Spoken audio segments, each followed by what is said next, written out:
खोपोली शहरातील बाजारपेठ परिसरात सुरू असलेल्या बेकायदेशीर मटका जुगारावर पोलिसांनी धडक कारवाई करीत आरोपीला रंगेहात पकडल्याने परिसरात खळबळ उडाली आहे।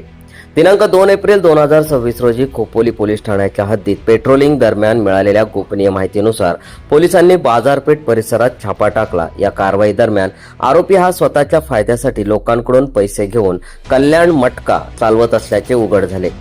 पोलिसांनी घटनास्थळावरून एकूण 3045 रुपयांची रोख रक्कम तसेच मटका जुगारासाठी वापरले जाणारे साहित्य जप्त केले आहे।